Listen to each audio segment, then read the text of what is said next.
rega ndipe example, ini ndotenga hupfu, iniwo hubika roita sadza, ndo zvatinge tichikwanisa kutaura kuti upenyu hwedu isusu imimi munofanira kunge muchimultiply pane pfungwa dzidiki nadzo. Alright. Ndikupaona. Because chakutonesa ndechekuti kune platform randakapira madzimai ane madegree aya achichema aya kuti Lei também agro, sigo o primeiro Habib, todo mundo naquela, por favor. Kuti vanhu vane madegree vari kuda kushanda, vari kuda kurana mabasa eumai pamba, vari kuda kuti hakuna kuri kuzoleka here kana tikamhanyisa tsuro mbiri apa, hapana hwani ichazoshayikwa here. Hapana hapo chinoleka kana vanhu vakapindira mamotives akanaka. Tikasara vakapindira chiziviri yakuchiriti Vunze mkuto murungu wangu wauya, unimboita murungu wangu pa ndiripo. Alright. Alright, sha. Lofukazi. Ndondo kubvunza. Paipada kuziwa kubva kwamorality. Chii chinonzi housewife mururimi rwamai? Nekuti ndibvunza kuti chii chinonzi housewife mururimi rwamai nekuti chii chinonzi vanhu vari murudo kana muwanano. Because tikatangira ipapo ka I think tinovabatsirana tese. Housewife ndo mudzimai handizivi kana kune zita racho rechishona chairo rakanangana kunzi housewife rechishona kana tichimisa tidoisa, but I think ndiye mudzimai wepamusha. Mudzimai wepamusha anorana house imba yake zvisina gunun'uno, zvisina kuchema, zvisina kuti ndazononoka kubika nekuda kwekuti ndandiri kubva kubasa. Hazvina zvekuti ndazotadza kurova washeni mangwana vana havana mainifomu nekuti ndanganyira kubasa. Zvese zvine zviri paaptitude nekuti aringa achiita maduties ake mumba samai vepamba. Chikuti kana tichita madiscussion hapana answer inonzi iri wrong kana iri right, but tichingoonesana ndizvo. Ati inini maonero angu munhu anonzi housewife, mukadzi andika mukadzi akaroorwa and anoziva kuti murume wake is the head of the family, mukadzi ari submissive, ndanonzi uyu mukadzi housewife kana kuti wife material.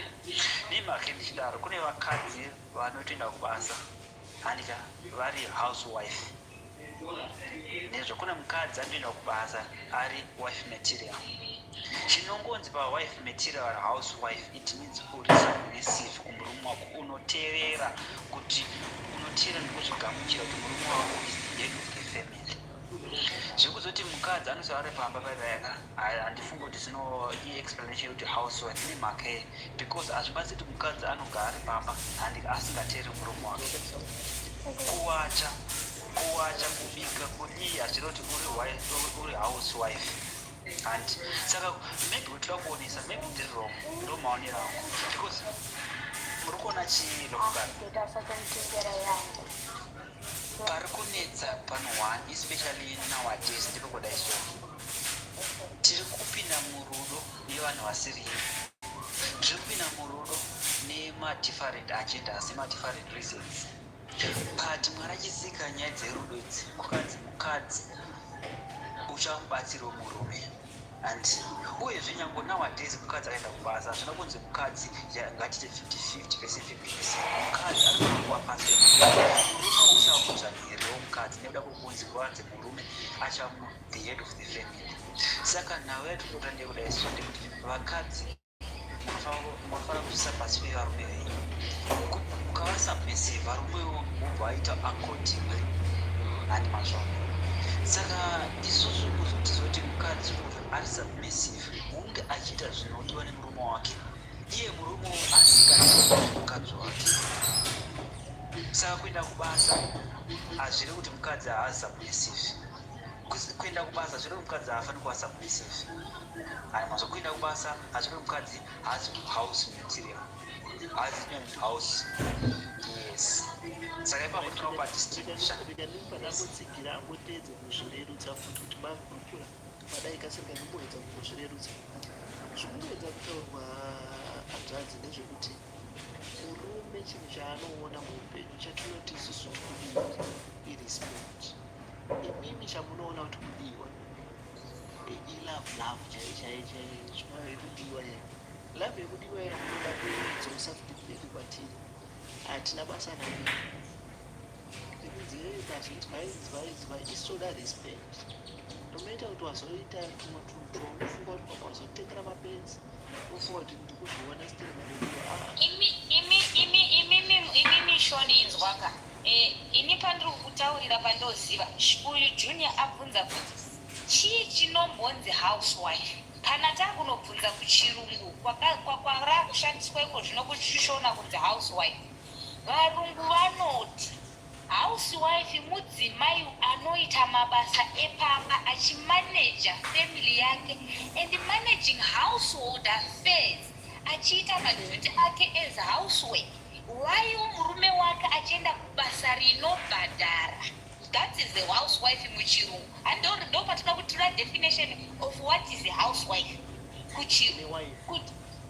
kuti a housewife munhu okuita mabasa ake epamba achimaneja mahousehold affairs ake nehousework yake waiwo murume wake achishanda. Kuchirungu akuna kudescribe kuti a housewife is a working mukadzi anoshanda anenge achizomaneja futi achida ewa isi tinoda kuti na definition of what is a housewife tochitangira ipapo. Definition iyo haiapply kuupenyu hwedu hwechishona.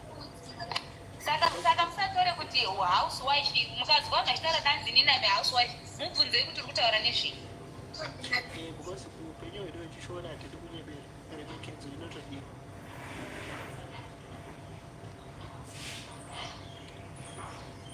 Ndikatosvika mupa musina kutsvairwa basa remekedzo chipiri wadodadei kuti amai munyatowada.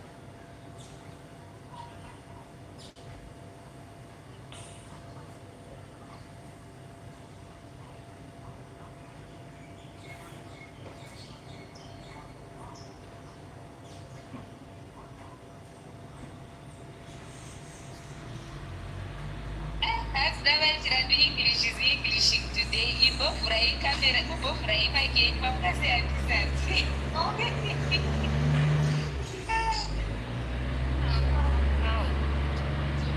Tamuka kuroba ndakakuguma iri video yemastreet. Mastreet tinoapedza here. Asi aperi.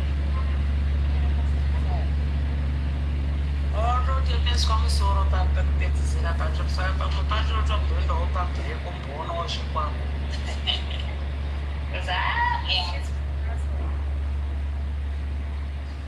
nebasa but chirungu chiri kuingirisha aiwa kaindabvunzwa ichi chinonzi housewife saka mbeno imi andisandiwo kuti kwenyu housewife inoti kudii because inini hatingati andisandiwe kuti housewife kuchienda kubasa kuti mune mutiri housewife iri nda kubvunza ini pamwe ndarasika. English is English. Because you can't translate something, you can't translate them direct to Shona. But a housewife, it means you are not a non-working wife. You are a non-working wife that is, in short, it's not a mudzimai asingashande anogara pamba. Achiita managing of household activities, taking care of the home and of the family. Ndo chinonzi housewife muchirungu. Saka definition irikudiwa ipapo but hakuna definition inodarika ipapo because that's why kuna chinonzi housewife koita chinonzi house husband. Zvikureva kuti wakaroorwa kana kuti wakaroora but usingashande basa rinokupa mari rinobatsira pamba penu. Zvinoreva housewife or house husband. Dictionary iripo kana google kana zvanetesa munobvunza. Aiwa hapana chekutongedza kutodzidza isusu tikangwara-ngwara katinobva tatodzidza tikutonyora mungada tichinyora basi. Ini ndo zvandoziva ina andisandi kuti housewife hapana paangati housewife anoenda kubasa kana adzoka kubasa obva atanga kuita zvepamba those tu izvozvo zvazvishandi. Housewife haiende kubasa, haipfeke gogo, haienda, haina kwainoenda, inogara pamba, gogo dzake dzoridzirwa mumba imomo. Hautoende kubasa. Awende kubasa you are house husband. Ori panga kuona zvipamba. Lokukadzi.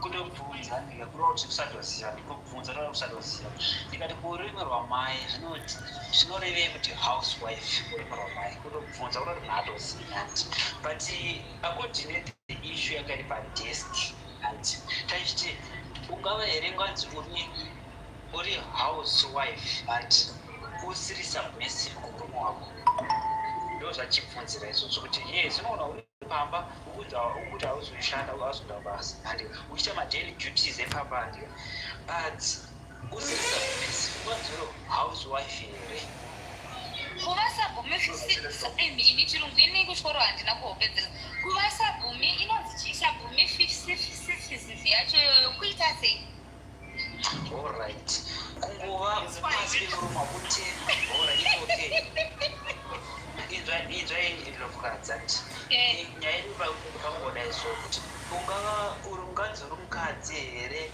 ari housewife iwe usingakwanisi kuzviisa pasi pemurume wako usingakwanisi kuteerera murume wako ndopane question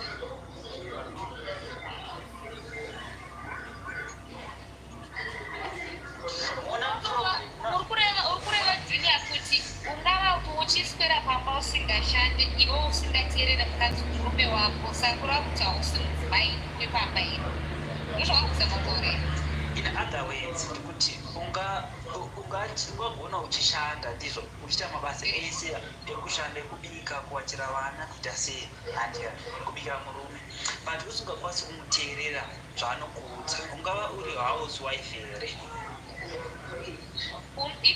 ipapo unongosisiri housewife kana wava kudikirikira zvokuti hauchakwanisa kuteerera baba asi kaindwa julia atiri kuda kuzama kubata ndepekupatsanura kuti housewife ichi then nekuva mudzimai wemunhu chi because housewife munhu acharana maduties kubvira kuvana kubvira kumba kubvira mumusha maanogara imomo baba vanotoudzwa kunzi nhasi tanga tichidai kumba kwamama wako ari kutomaneja zvese ari housewife zvepamba then zvekurespect kwababa ko ava mukadzi wemunhu ndo watakutaura nezvake manje apapo saka mukadzi wemunhu chero munhu achienda kubasa ukadzi wemunhu haubviswe hausubtractewe hauederwe unenge uri kuikokoko kuladha reukadzi wemunhu then taakuchiva kumaduties emumba pa ndopaya patakutaura kuti nai handisina sandi uri housewife here kana kuti you are a working mai vanoshanda vachizodzoka vachiona kumba kwavo because you can't balance the two kuti unoda kushanda woda kuti housewife gara muhouse kana takutaura kuchimandika gara muhouse then vekushanda itai zvegogo dzenyu ikoko respect inopiwa murume zvine zvakutonzi uri mukadzi uyo anoteerera murume wake ivi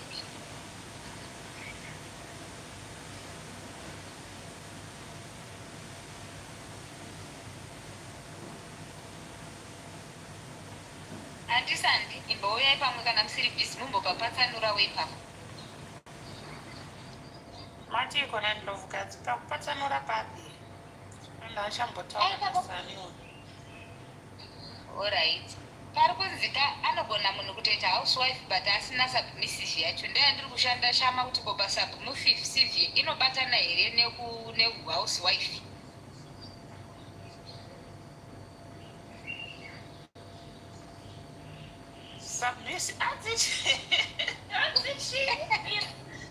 hanzi mukadzi anogona achienda kubasa achitobhalana anogona achitova housewife achiswera pamba achimaneja iwo mahouse affairs atataura but asina respect asina rega tishandise zwi ratauro asina submissive iyoyo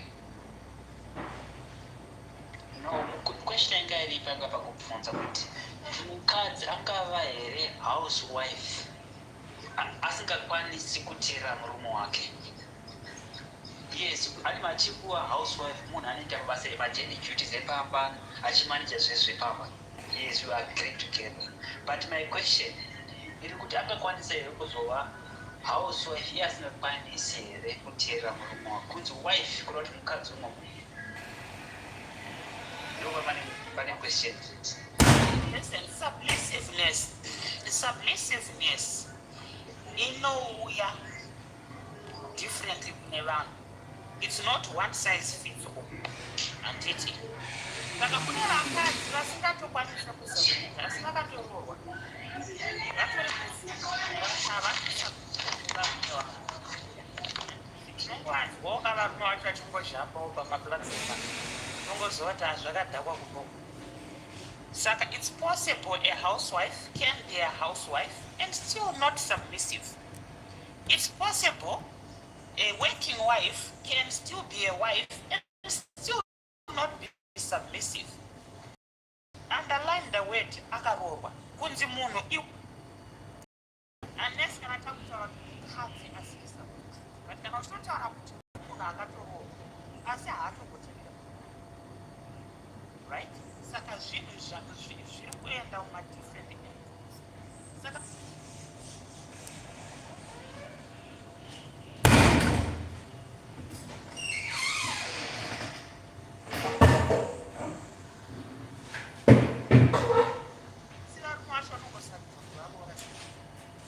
vachingogara mumba macho vachingozvinapaona. Saka munhu upi wauri kutaura nezvake mukadzi wako mukadzi wamumwe kana kuti vakadzi general. But it's possible for submission choice. That's one thing you don't want. It's not a submission, it's a choice. You don't respect, it's a choice. Love, actually, it's a choice. Everything in life is choices. Saka kana munhu achuza kuti ini handisubmitire murume akadai, it's their choice. Because for submission to be applicable, it means you are submitting under authority of a leadership of something or someone. You are not a submission. Uri kuzvininipisa pasi pe-leadership kana kuti authority kana kuti utongi hwechinhu kana kuti. You are not a submission. You cannot submit usina utongi. Submission only lies on authority, utongi. Just like Zimbabweans submit to the authority of leadership, Yamunanga. Submit to the authority and governance of ZANU-PF. And it Sakando Zviripo, submission does not work without authority or without leadership. As you would. Saka meno kana ndadzikisa stereki gejo kana kuti. That's what submission is. Ndazonya nyodzikisa gejo, but that's what submission is. Submission is a choice. Right? Paya paunobvuma kuti I'm now a citizen of the royal crown of Britain. Wakusubmit to their rules, regulations, and governance. Paya pamuri kunoapply citizenship kwe. Uri kunobvuma kuti leadership yaKing Charles ehoi ndiri kubvuma. Vari kuti immigrants, for you to be a citizen, ita ABCD uchitiwo ehoi ndiri kubvuma. Handiti ndo inonzi submitting to authority. Same example is applicable to marriage. There's supposed to be a leadership and not an authority over you that you submit to. Saka uri kubvuma futi utongi hwemunhu iyeye ari muupenyu hwako anonzi murume wako. That's what you are submitting to. Ndo inonzi submission. Surrender to authority is the definition of submission.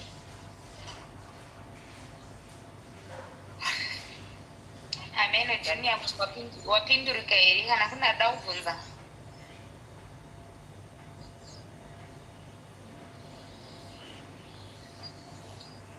But it's not, it cannot be imposed. Ndo kunakidza kwacho manje. Ndo saka tichigona kudenounce futi citizenship.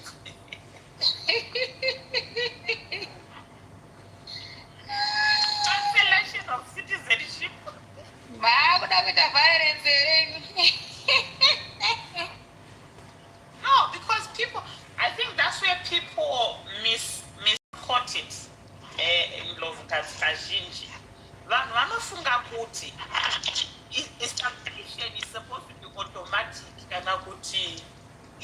supposed to be imposed. You can't impose submission. You can't.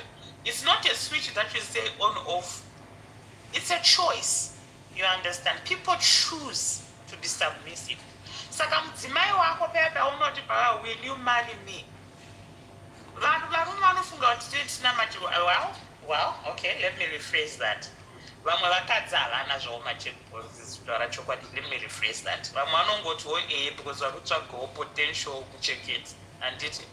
But some of us tinoitamboona maboxes kuti uyu munhu leadership yakamira sei, munhu yakamira sei, ndopandinobvuma kuti iri kubvuma kuita mudzimai wadiki. Ndabvuma kuita mudzimai wadiki, ndakutoita a decision to submit to that authority. But vamwe vazhinji vakadzi vanotadza kusubmita to that authority because my intentions avo pavairoorwa anga asiri clear. Vangu asiri kunzwisisa zvavari kupinda mune zvazvo. Asizo vamwe vakanzwisisa tiri kuziva kuti takati yes, I will marry you paya, zviri kureva kuti ndakusarenda to a higher authority above me. Ndiri kuti hongu ishe kune this authority. Handiti. Saka kana ndisisingade kuti hongu ishe, guess what I do? Not denounce a citizenship. Ndo zviripo. As you want what I will marry you, you are automatically saying kuti I'm surrendering to this authority as my leader. But vazhinji vacho vari kuroorwa vasina nzwisiso yemadynamics emarriage. That's why vakadzi venyu vari kutadza kusubmita kwamuri.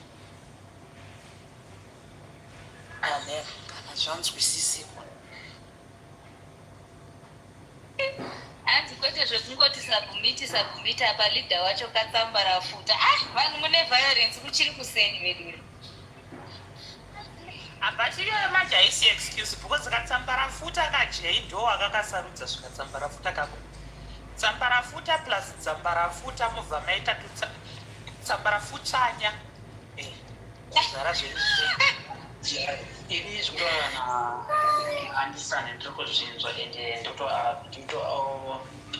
nezvakutaura ndotowira nezvakutotaura zvese zviri correct and ndotozviziva kuti yazviright but nezviri kuitika mazuva ano ari kurarama ndekuti ndosa muchizoona vakadzi vazhinji vaitwa masingle mothers nemhaka yaitwa masingle mothers because vakadzi vari kuti vakukwanisa kuzvininipisa kuva pasi pevarume vavo.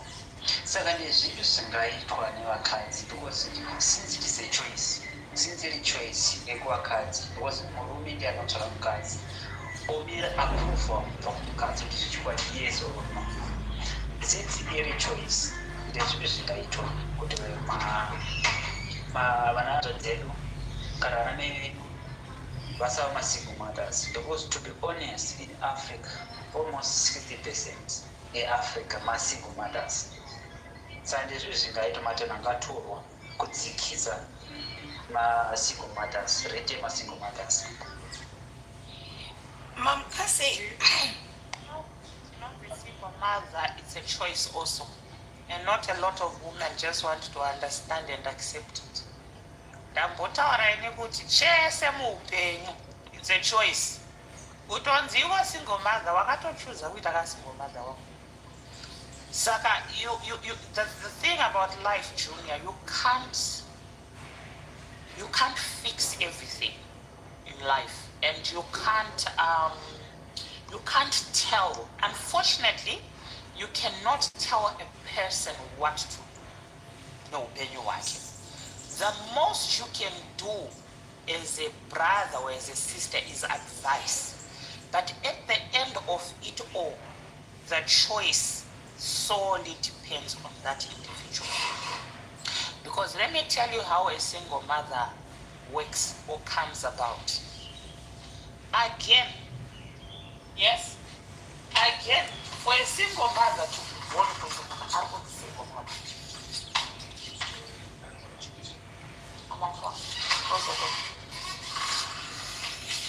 munhu paanochuza kuti I'm a single mother, right? Sorry, I almost lost my trail of thought. Munhu anokunyenga mukomana kana kuti murume kana murume wemunhu anokunyenga, handiti? Whether you know he's somebody's husband or you don't know he's somebody's husband, whether you know murume uyu iplayer kana kuti you don't know murume uyu iplayer, the fact ndeyekuti wanyengwa payo sisandi ndakudai, oh, okay, chii chawada pandai ndakudai, you're so spoken, I love the way you talk. It's nongodzwanzi, I love the way you talk, I love the way you're talking. All right, chiri kwandiri kuti ndakuvhuma iwe kana kuti kwete. The moment ndati ndakuvhuma relationship newe, I now have a responsibility to carry in that relationship. Number one, stage one, stage one up. Whether ndikuzoti murume wamunhu kana kuti kwete, whether ndikuzoti player kana kuti munhu akanaka, whether ndikuzoti munhu akashata kana, the fact yekuti ndati kune proposal yako ndikudaita musikana wako, ndaita choice. One. Number two, tirikujola paya. Mukomana wangu bva nditi babe, kuda kudyawo bota. Ndiwa ndatiwo babe, hana neniwo, ndaita second choice. Tadyana na bota paya. Number three, mukomana wangu bva nditi I'm latex insensitive, ndinoreacta kukondom, bvisa plastic baby. Iniwo ndobva ndati choice number three. Kana kuti ndobva ndati baby, handisi pajado but tundira panze, choice futi number three. Ndabvuma kuita kubvuma mukomana kuti danani, ndabva ndabvuma mukomana kuti tiite bonde, ndabva ndabvuma kuti tibvise raba kana kuti ndisaite contraceptive kana kuti ndisanwe morning. My choice 1, 2, 3 andaita iyi. Ndobva ndaziva kuti tiri kunakirana pabonde apa. Uyu munhu akasapula out akanditundira ndisina raba, machances ekuita nhumbu are very high. Ndobva ndabatirira kuti baby ndakutundawo, choice number 4. Handiti? Kana kuti obva wanzi baby handitundire mukati chatundira kunze, ndobva ndamutrusta munhu iyeye, it's still a choice. I chose that. Saka equation idzodzo choice number 1, 2, 3, 4. Result yacho ikazoresulta kuti ndine mwana, handiti ndaita mimba, ndobva ndabvuma kuti inini kwedu handibvise mimba, because now in 2025 an abortion for unwanted pregnancy is legal. Kana manga musingazive, it's a choice also. Ndobva ndaziva kuti ndane mimba, handiti? Ndobva ndaudza mukomana wangu kuti babe, ndine nhumbu. Saka iwewe hauna kubuditsa pawakanditi uchabuditsa uchatundira kunze, saka ndane nhumbu. Obva anditi shamari, inini zvefamily handisi ready. Inini ndobva ndachuza kuti I'll keep this pregnancy. It's another choice number 5. Because I am well aware that him saying I'm not ready means he's not going to marry me, means I will be a single mother. My choices mangana and 5. Where I had an option to say yes or say no. But I chose with yes, yes, yes, yes, yes. Kushika ndashika pakuita. Kushika mwana azvarwa. Saka whoever will come and say being a single mother is not a choice, to me I will say, while I be lying. You must have some loose screws in your head, because it's a choice. In fact, you made 5 whole choices and you ended up where you are. Saka Junior kukupindura, there's very little that we can do besides advice. That advice, unofuga kana ku waliza chiri kwawo. But everybody's got a choice. Mabeza zao.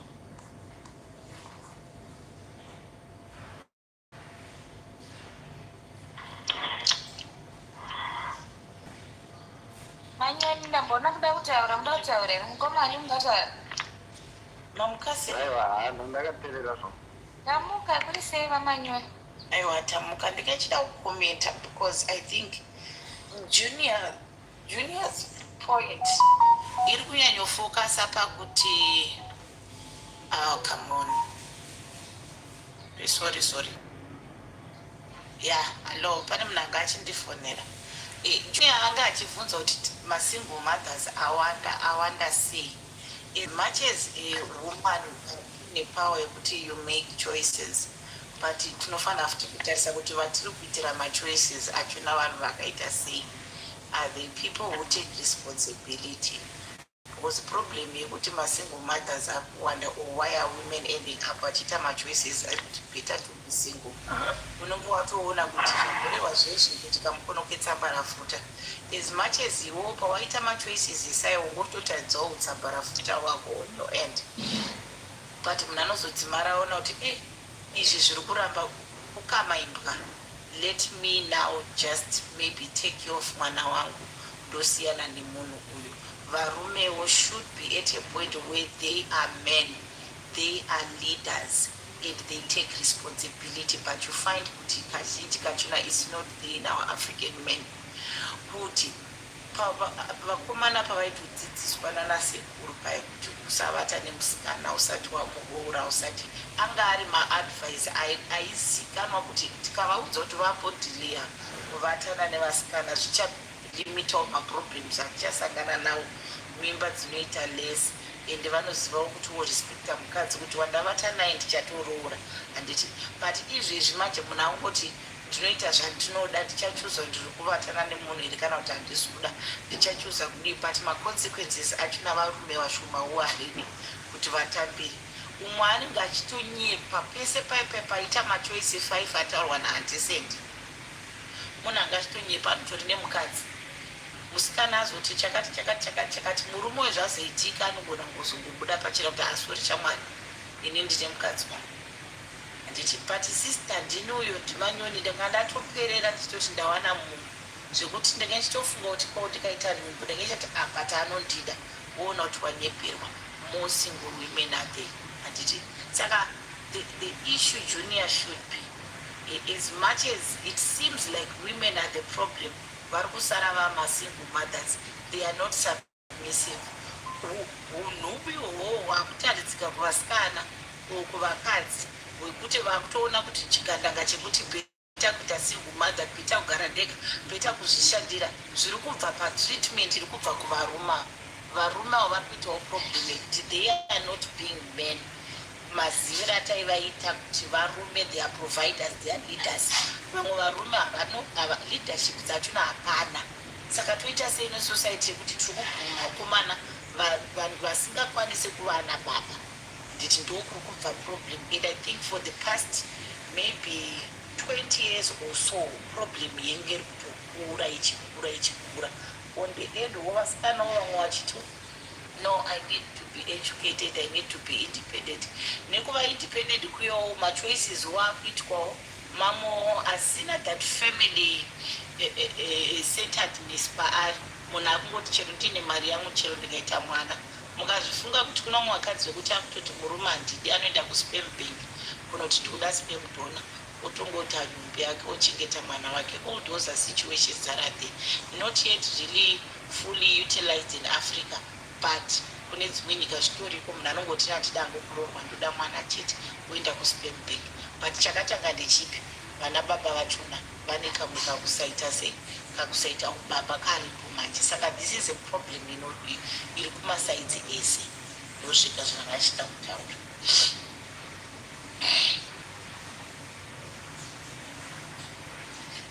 Yeah, chakanakira hacho leadership ndeyekuti tinochuza leadership today, but it still comes down to choice, because leadership inongo haingoudzwa kamunhu kuti leadership. Leadership we choose. Kana mutungamiriri wenyika chaiye tinotanga taona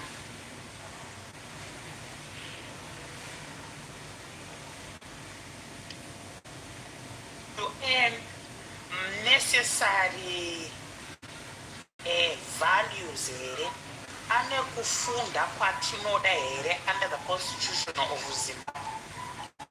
Problem yatiri kuita ndeyekuti madzimai hatina maconstitution acho. We have not drafted the constitution of our own lives. And I know a lot of women don't want to hear this because we try to run away from accountability. Kazhinji kacho isusu vadzimai hatina kutodrafta constitution yeupenyu hwedu isusu. Wobva iso mapros and cons imomo muupenyu hwako, so that will not choose awo kuti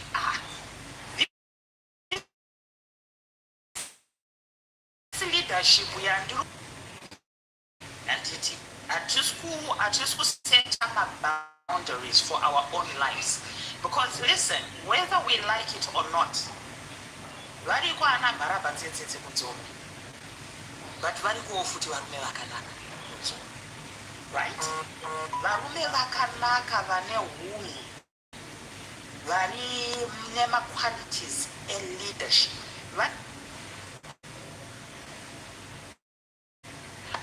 That's why not everyone can be a president of a country, right? Saka yo chinonzi country ndechipi ndiwe wemudzimai.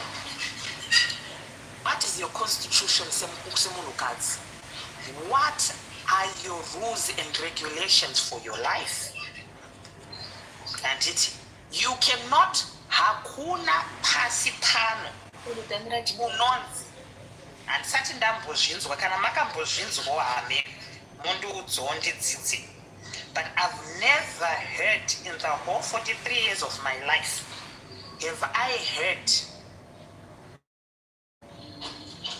mutongi president and not choose a country. I never heard it. I've never heard a king who chooses a kingdom. I've never heard of it. I've always heard of a country that chooses a leader. I've always heard of a kingdom that appoints a king. Those are dinosaurs. And already the law order globally should tell you, Kuti, it is the woman that chooses the leader, not the leader that chooses the woman. And I'll back that statement saying this: men shoot their shots. That's why kuna announce my believers, my make believers, nema unbelievers. Vanongo shoot their shot, these men. It's iwewe kubvuma, kuitwa, kana kuitiswa, kana kuva muiti. Iwewe semunhukadzi. But because some of us hatina ma principles, that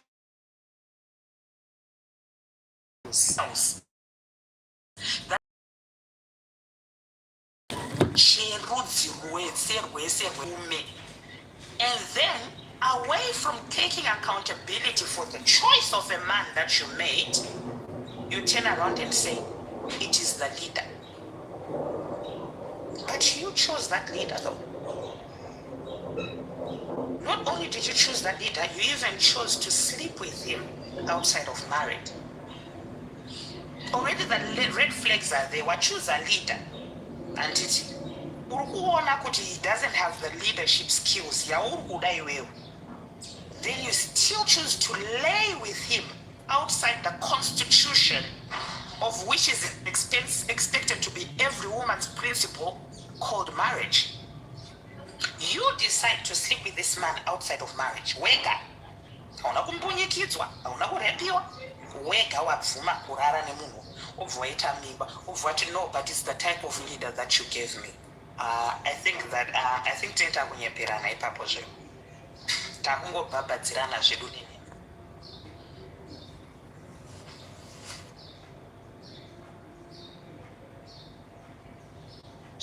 Vaona kuti katsambara pfuta haana maqualities eleadership auri kuda, but you still choose to lay with that man and have a whole baby. Then what are we talking?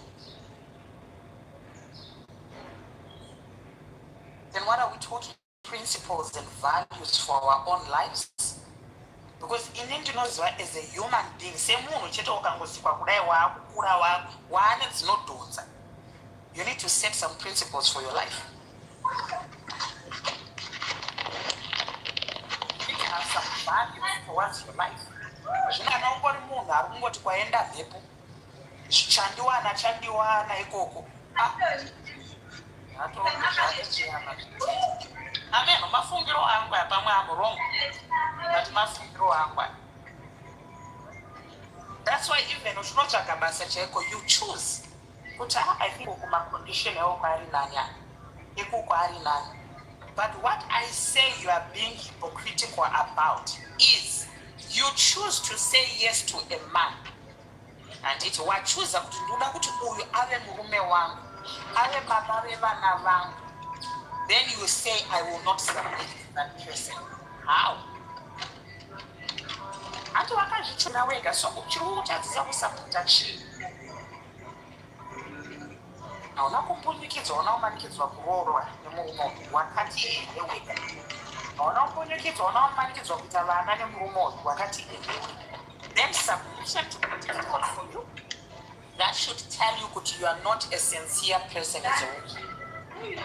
Kana uchitadza kusaina kwako ziva kuti hauna kuroorera murume yeyela wakaroorwa mukoma dzine muda kutaura here, muda kubvunza here kana kuti mune kutaura here kwamuda kuita?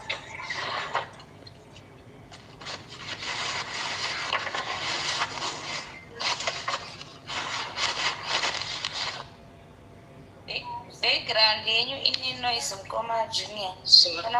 I'm very sorry. Rega ndiise pamute. Handinangu chokubvunza, sorry. Ndakateerera zvakutaura. Ndiri kutodzidzawo zvakutaura. And through our support, vakutora zvinhu chaizvo. Alright. Murimo muchiteerera ndizvo. Same thing. Ndinowanzo kukomekesa sere kunovanhukadzi because ndisu hakuna munhu akazvarwa pasi pano asina kuzvarwa somukadzi, unless ndova ma-incubator babies vanozvarwa matest tube. But as long as uri munhu akazvarwa between beginning of life to before 20, IV yakazotanga riniko, before 2000, everyone counted on earth came through a woman. It was a woman's choice to send her kuzvara. So it will be diabolical for women to say, I had no choice. The only person I say had no choice, munhu akabatwa chibaro. Ndo atinoti akambunyikidzwa. But as long as you are of sound mind and you consented kuti muleye pasi, muite bonde, mukaita mwana, you held that key. Ane key gate of bringing life to earth is a woman, not a man. So that choice is to a woman. But again, responsibility is also kune munhurume. Because ini wacho ndimi muri kushoresa futi dzinza renyu manje kuvarume manje. Chichiendawo manje kune varume. In shooting your shot, unoshoresa dzinza rako, ndo patinoti isusu inini pati zvangu ndinoti varume vazhinji hamuzvi. You don't love yourself. And you don't honor dzinza renyu. You are not men of honor. So far vandaonawo kazhinji vazhinji vacho, according to my own statistics, kwete recognized statistics, ndaona vazhinji varume havazvidi, havana self love and havana honor nerudzi rwavo. Ndiri kuedza kuti kana uchiremekedza dzinza rako, nerudzi rwako iwewe, chinonzi senemu yako iwewe nemutupo wako, kana uchiiremekedza iwewe semunhurume, there is no way in hell yaunonoita bonde nemunhu wausina kubvisira pfuma, wozvara vana, osiya vana vako, ropa rako, dzinza rako richimera richikura semashanga, seuswa kunzoko. Because guess what? Mwana azvarwa yeye haazi dzinza rekunhukadzi. Munhukadzi, we are just incubators. Muridzi wedzinza weropa ndiwe munhurume. Asi you are so shallow, you are so unhonorable, you are not even a leader, because leaders will never ever leave dzinza rake, ropa rake richimera kunga mashanga kunzoko, richiita kunga mombe mashanga kunzoko. Mobva mazoya moti no, but mukadzi wandakaroora ihure akasarudza kurara nehure nekunodurura mbeu yake mune hure, kuzvishora iwe nedzinza rako. Ndiani? Ndiwe. You made that choice. Again, we come back to choices. Muri kuona kuti mukadzi yoyo ihure ari kundirambira vana vangu, ari kuita se akasarudza hure. Ndiani? Kushoresa dzinza rako rese, ubva anongononhungana nehure, ubva tichi, ubva arara naro hure, ubva ati po kutundira mukati mehure. Who made that choice? It's you as a man. Pamunobuditsa muromo wekuti mupengo wemukadzi uya, baby mama akasarudza kunorara nebenzi. Mana ini ndinozvida hangu, handirare zvangu nemapengo, nevapengo benzi chairo rinotwanya. Ndobva ndati uya zvako benzi, ndikurure hembe, ndirare newe, nditundire zvako benzi woye.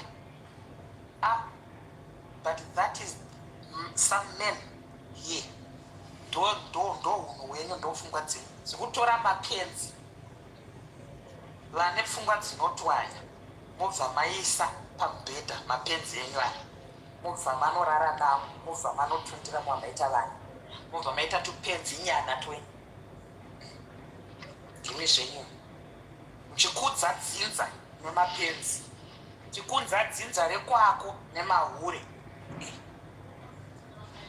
Munhu watinozoona kuti uyu ndileader, ane ma-leadership qualities, anofollowa protocol, ndokuya anozvininipisa kuti no, ndasvika patime yekuti ndakura, ndakudzidzisa kunonzi kuvaka musha kunoreva kuti chii, chinonzi ubaba chinonzi chii. Mwoyo wangu uyu ndaona ruva rangu riya rinonzi sandi. Ruva rangu ndinorida, handidi kuita upenyu ndisina sandi ini. Ndobva ndamira paya ndobva ndaita uongororo kuna sandi. Sandi mukadzi here wandinokwanisa kuzoisa pamba, kuzorora, okurudzirwa sandi semuroora wekwedu, opinzwa mumusha medu, ndichipa ona nerukudzo kune hama dzangu nerudzi rwangu. Ndonoroora sandi, ndonobvisa pfuma kuna sandi, kuhama dzasandi, ndonosvika as an honorable man as I am, ndichinatsisa nekufadza dzinza rangu kuti aiwa mwana wedu mukomana anoita zviro zviri straightforward, zviri honorable. Ndonosvika kuna ana tezvara, ndonorova gushu, ndonoti aiwa ana tezvara, ndaona ruva rakanaka chaizvo mugadhini menyu. Ndo anonzi murume ane leadership, anorikudza nekuremekedza dzinza rake. Wotonorova gushu kuya, unoribhadhara rora, warora paya. Sandi yoyo wotopinda akagwadama achipururudzirwa kunzi muroora aunzwa mudzinza, muroora achatiberekera vana vemudzinza redu. Ndo anonzi murume according to me, according to mastandards angu inini anonzi andisandi. Wadaro woti zvako kana uchada 6 kana uchada 8, ndiwe uyu kukudza dzinza mumusha mako, uchiona kuti vana vako vari kuzvarwa sei, vari kukura sei. Mimba 2 yabata, mimba iri kuda chokoreti here, iri kuda here zvipfuyo, iri kuda ichipiwa ichibhabhadzirwa ichiti